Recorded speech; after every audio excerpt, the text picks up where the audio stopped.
now here we are, the annual conference, the 25th year. We're doing that online. We've had a huge number of registrations. I think they're all finding their way into the forum. In a bit, I guess we'll have a full house. And in such a context, we thought that we should be talking about how change is something not that would happen probably at an instant, or something that we should wait for. Change is something that's happening every day. It's the new norm. What was normal yesterday is not the normal today, and what is normal today is not norm tomorrow. So in that context, we thought we should bring very well-known speakers in the industry to share their views on what it means to adapt to change, right? And when we say adapt to change, it's not just adjusting to the change. It's going beyond just adjusting and actually thriving in view of change. And when we speak about that, there is one graph that really hits me, right? The graph that talks about moving from comfort zone to the growth zone, right? And I personally relate a lot with this graph, because I think at the beginning of the year, right, we were all in that red zone, right? Maybe Jan 2020 or Feb 2020, we were all in the comfort zone. We were feeling very safe and in control.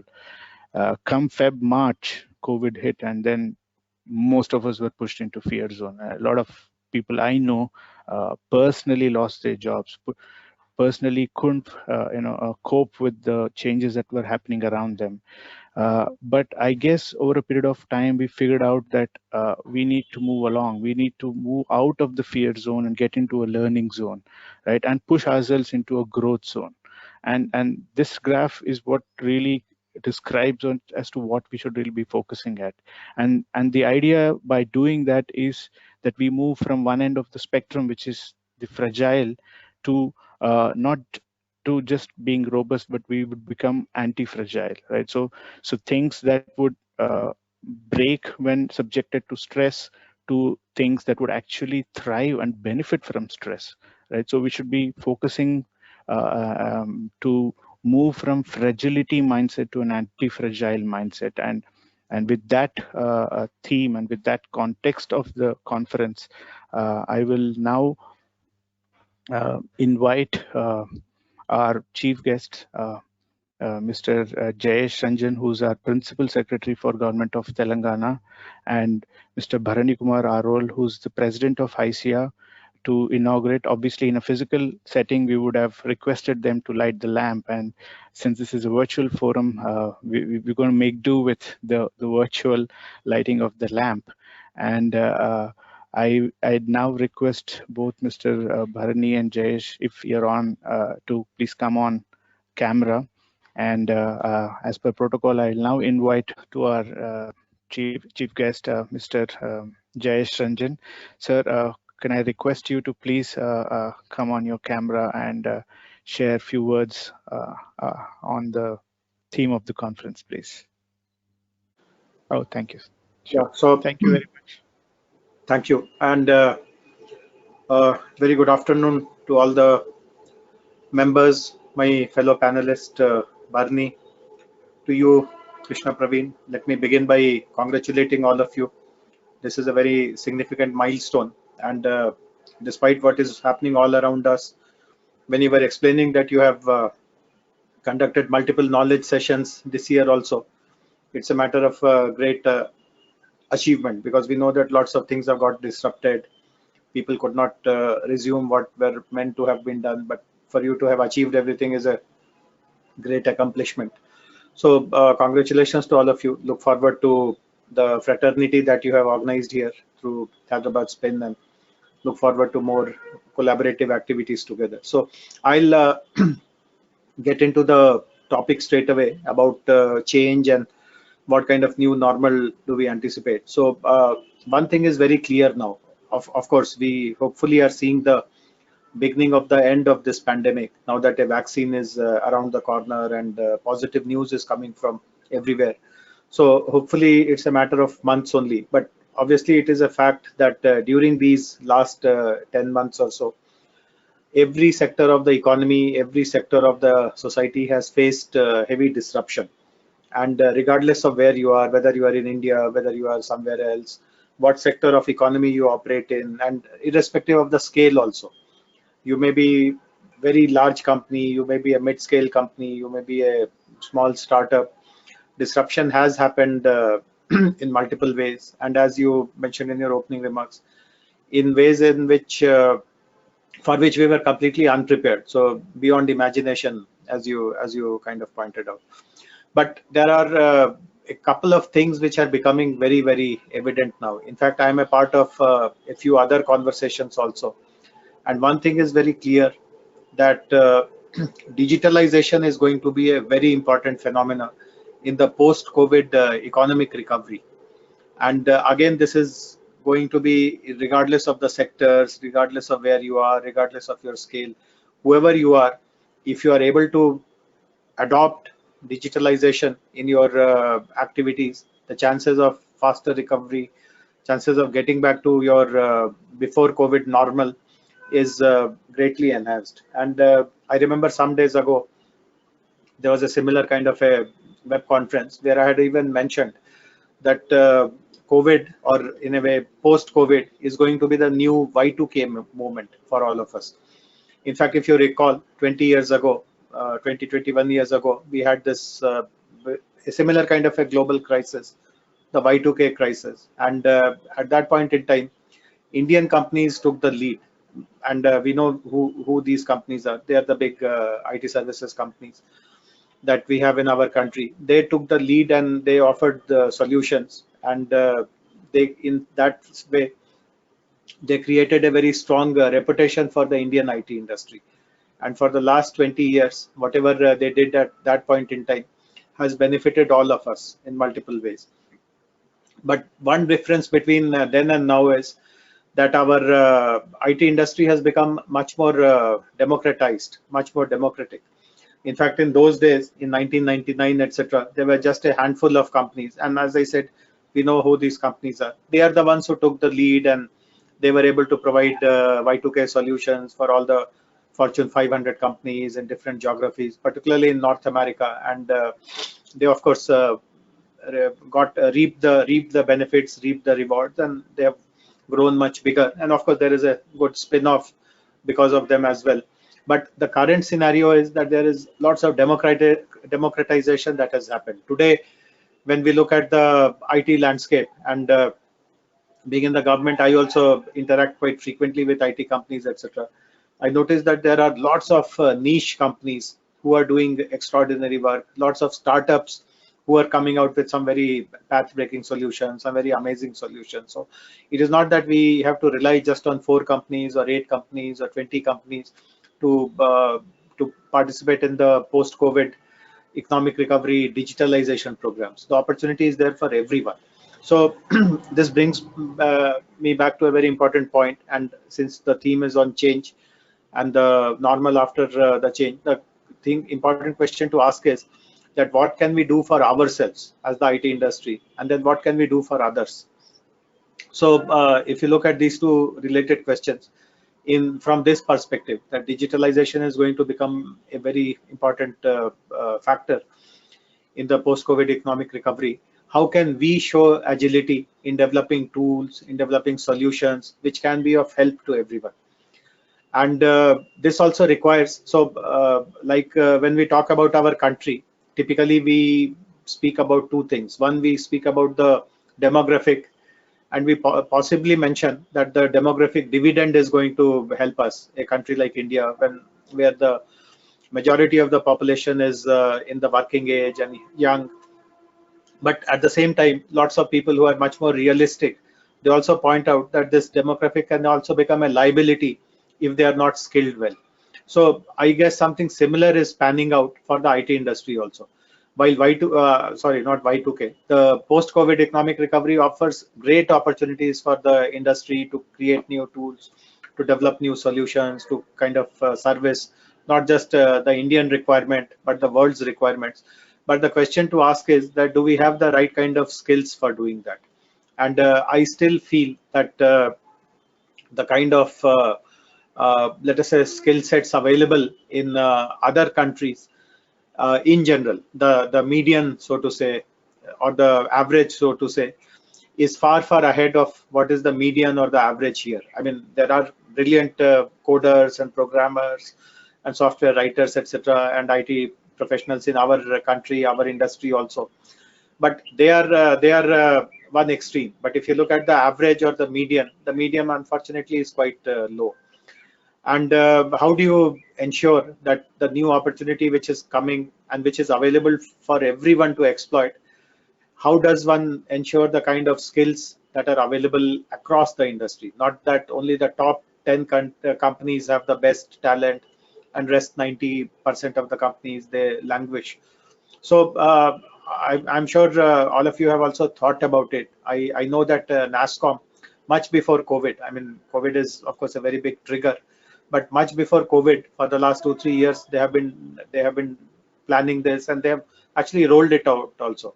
There is a massive upskilling program, reskilling program that they have launched in the institution that we have in our state, the government institution, which is called TASK, the Telangana Academy for Skills and Knowledge.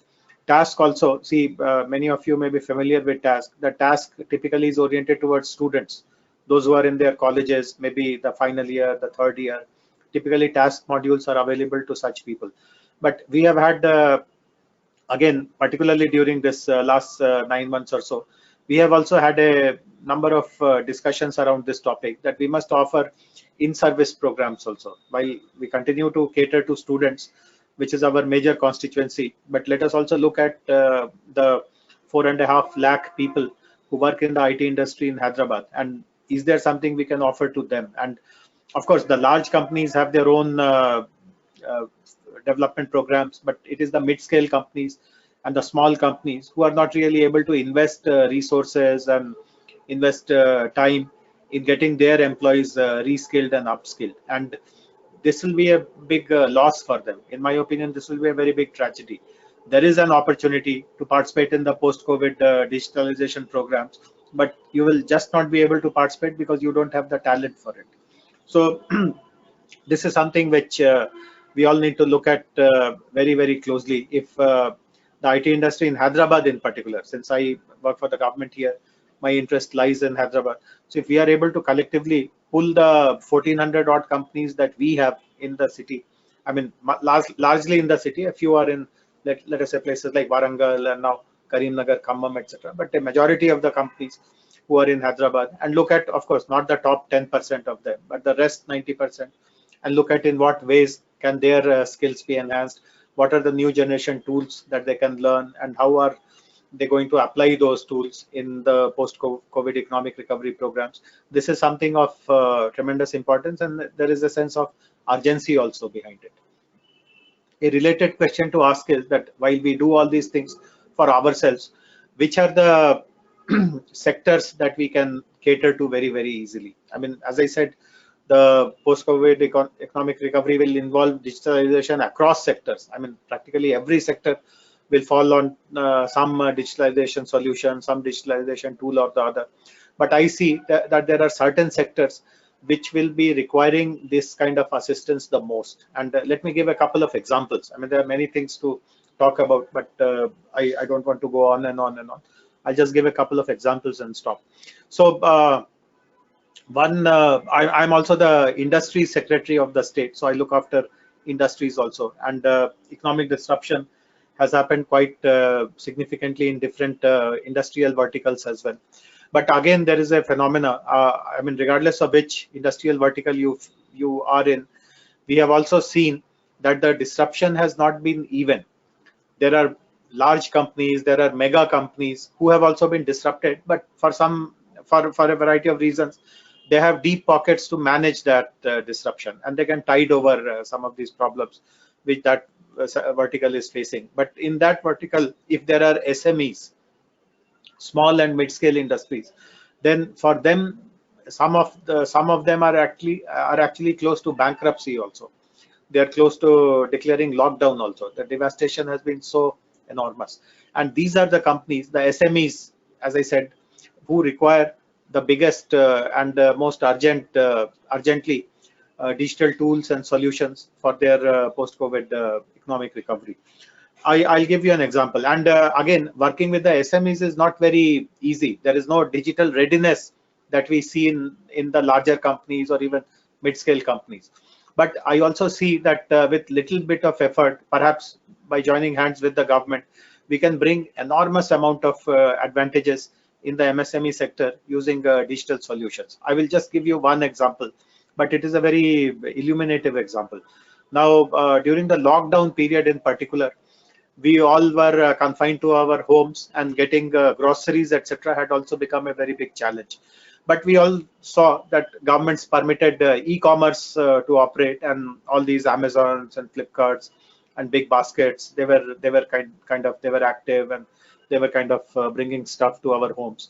But we all know that in a, let us say, in a large city like Hyderabad, while e-commerce is welcome, but traditionally most of us rely on what we call our neighborhood grocery store, which in local languages are called kirana stores. And over a period of time, some kind of a relationship develops with them. Like, you as a child must be going to some store and buying some things, and the store owner now recognizes you. Sometimes you don't have complete money also, he gives you some credit.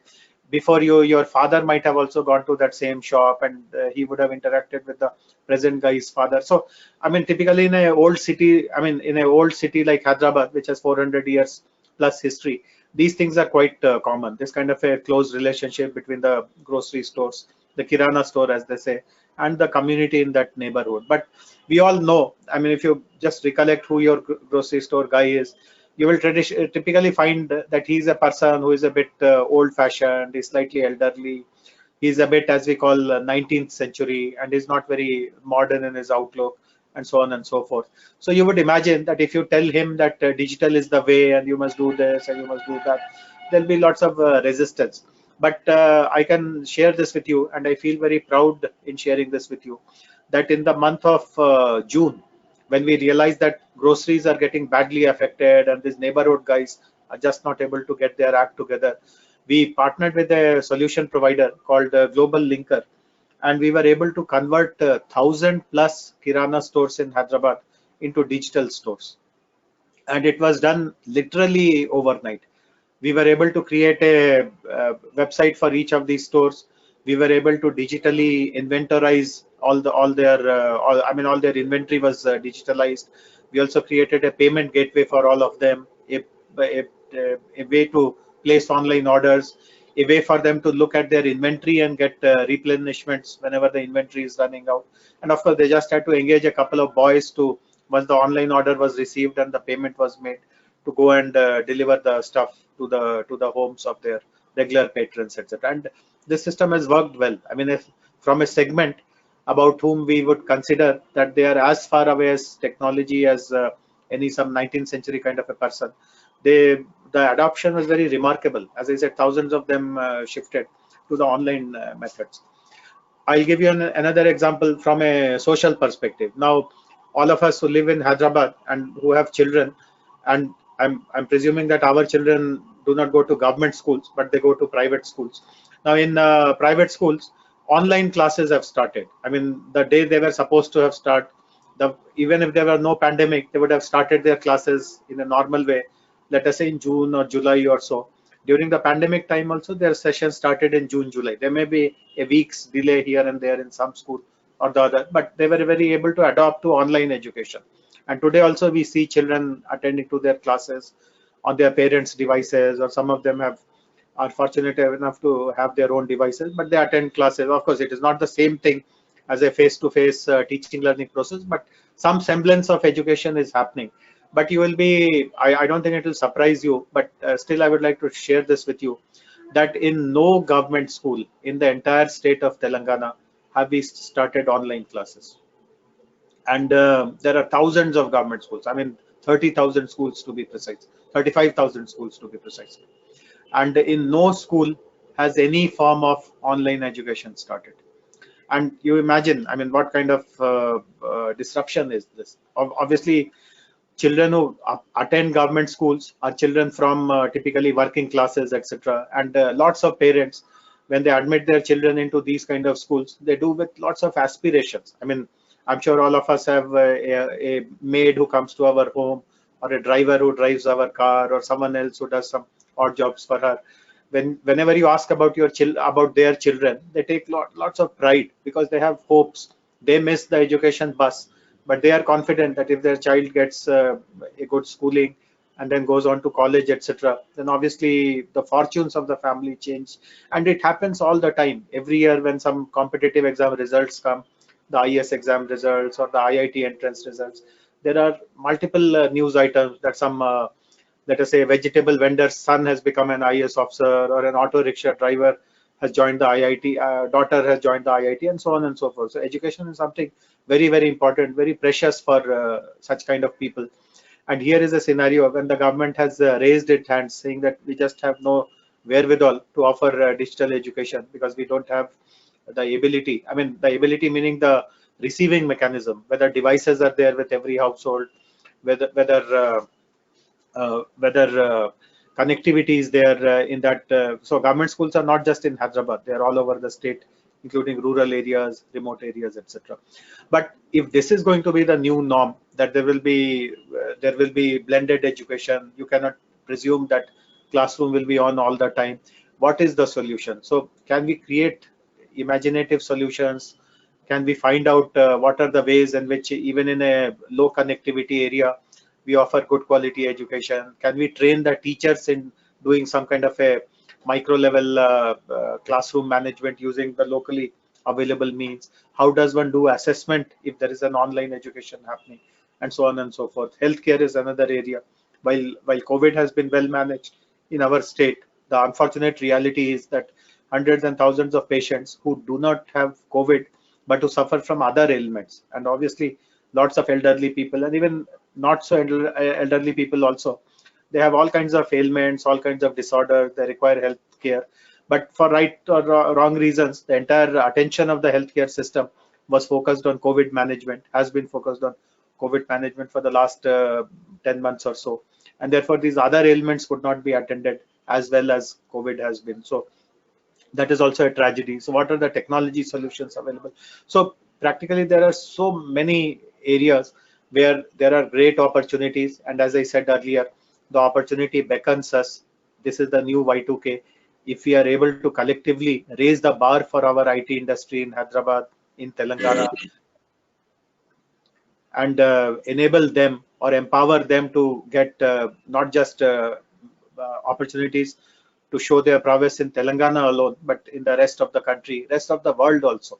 Lots of new markets are there. See, again, when we are talking of 20 years earlier and the Y2K phenomena, the solutions which our IT companies used to offer was largely confined to North America and Western Europe. But again, today opportunities have multiplied many fold. New geographies have opened up. In fact, just 10 days ago, I was participating in a webinar with Costa Rica, and they showed lots of interest in taking IT solutions from India.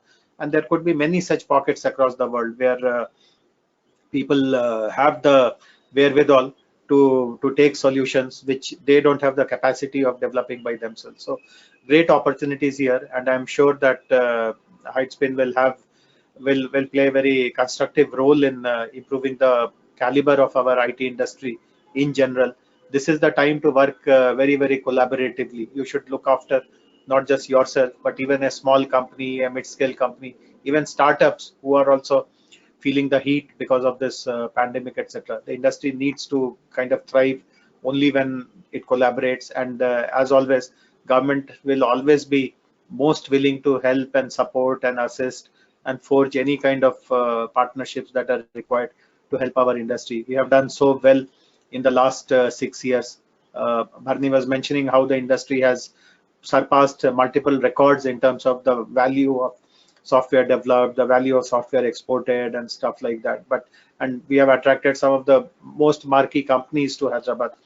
And I do hope that this is just a kind of a small pause or an interregnum, and we are able to once the kind of we see the end of this pandemic, we are able to off very fast, and organizations like HYDSPIN could play a very important.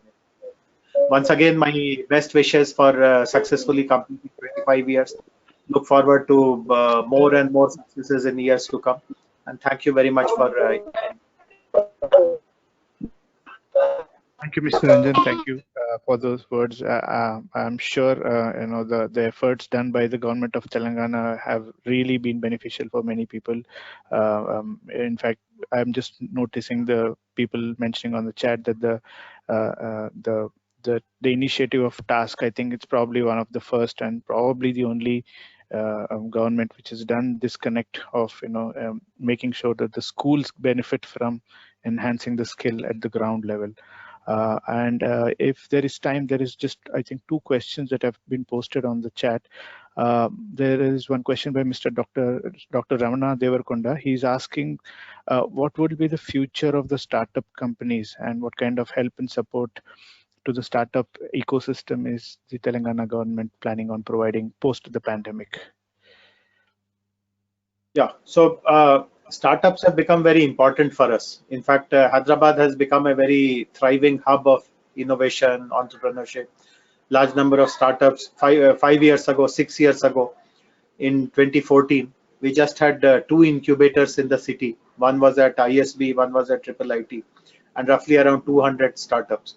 In the last 6 years, the number of incubators, accelerators, and co-working spaces has gone up to 75 plus, from 2 to 75. I mean, this is no other city in the world can show this kind of growth. And in terms of numbers also, from a small number of 200, we have crossed almost 2000. So 10 times increase in number of startups.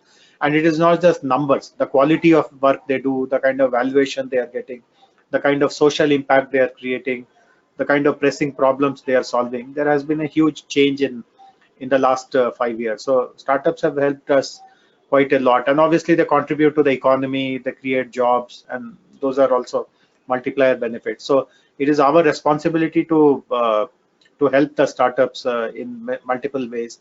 We are not even waiting for this pandemic to get over. Even during the peak of pandemic, we supported startups. We ran a very important program, which now is talked about throughout the country.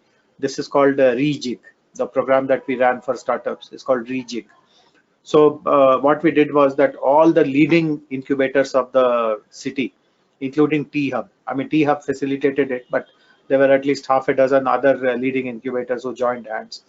And we identified 300 startups who got disrupted the maximum. I mean, for whom it was a question of shutting shop and kind of moving out. So such startups who were, as I said, literally on the brink of an imminent closure. We took over those 300 startups. We guided them into what other activity, line of activity they can pursue, or if they want to pursue the existing line of activity, how to make a pivot, a significant pivot in what they do, and how to find new markets. I mean, all kinds of hand-holding, guidance, mentoring support was given, and then we were all assist them.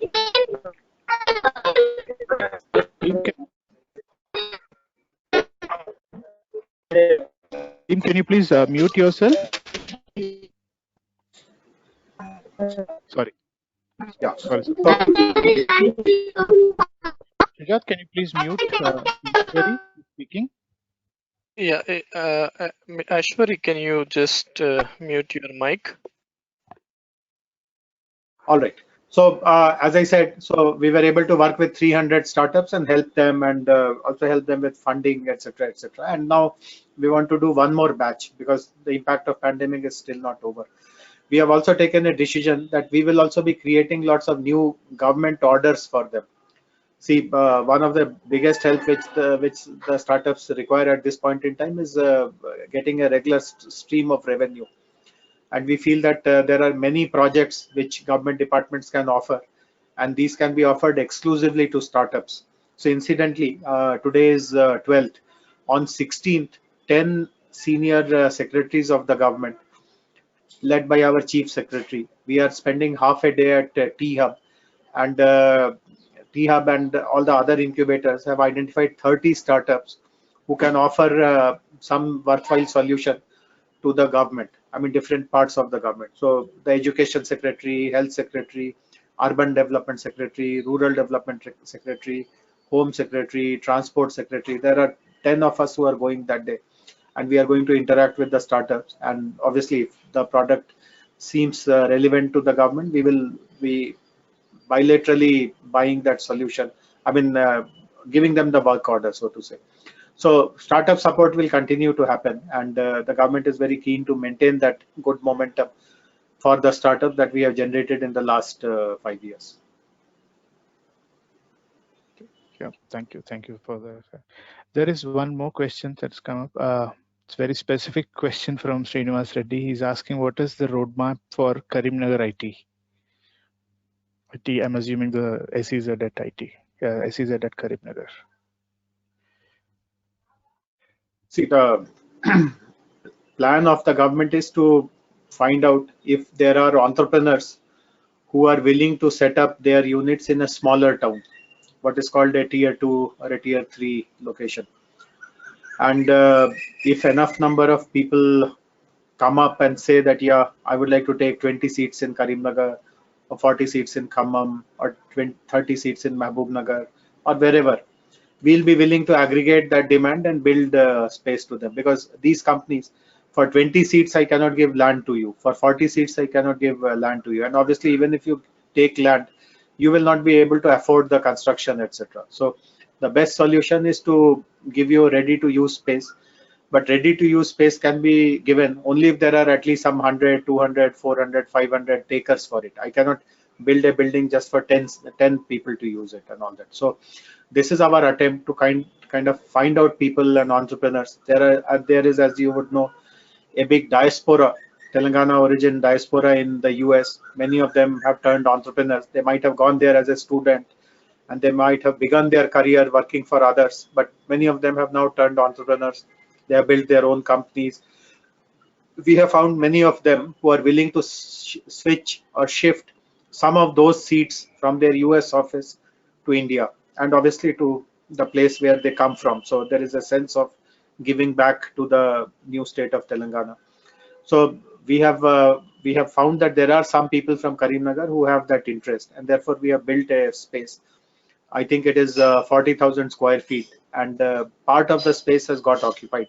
Some companies have gone there and they have taken space, and we are hoping to connect to more such companies who will be willing to, who have some Karimnagar connection, and will be willing to go and occupy that space. The government gives lots of benefits if someone does that. The space is given free of cost. We don't charge any rental for that. High speed internet is provided, and most importantly, the government takes responsibility of creating skilled talent for them. Many people typically will hesitate to go to a Karimnagar or a Khammam under a belief that talented people will not be available there. So we try to dispel that by saying that whatever kind of talent you require, the government will train them through task about which I mentioned. The government will train them at our cost and make them available to you. So there'll be no dilution of quality. Your costs will come down significantly. In Hyderabad, if you are paying a rental of, let us say, 50 rupees or 60 rupees or 70 rupees per square feet, in a Khammam or a Karimnagar or a Mahbubnagar, that rental will be zero. So imagine the kind of savings that you will achieve, and obviously the cost of living in Karimnagar, etc., is lower than that of Hyderabad. So your salaries can be lower. So you can save quite a lot, and there is no dilution of quality. You will get good quality people there. We will guarantee that. We will train and make such kind of people. But obviously, if you want very senior people to go to Karimnagar and Khammam and all, there will be a challenge. So that part of work, which can be managed by relatively fresher kind of people, that you can outsource to small organizations who are operating from Karimnagar or Khammam or Mahbubnagar, etc. Sure. So thank you very much. I think people are thanking you for the responses. Really, very inspiring and motivational speech, and a very clear call for action. If people are interested to, contribute to shifting of IT to Karimnagar, please. This is the time. There are people, I'm sure, with origins in Karimnagar and the other tier 2 towns like Warangal, who might want to go and contribute back to the industry. I think this is the right time. Thank you very much, sir. And finally, let me thank you for taking time and sharing your thoughts with us. It's been truly inspiring and very motivational for you to come and speak with us. And once again, on behalf of the entire HYDSPIN core team and our members, thank you for joining us and sharing your thoughts, sir. Thank you very much. Okay. Thanks to you too. Bye bye. Bye bye.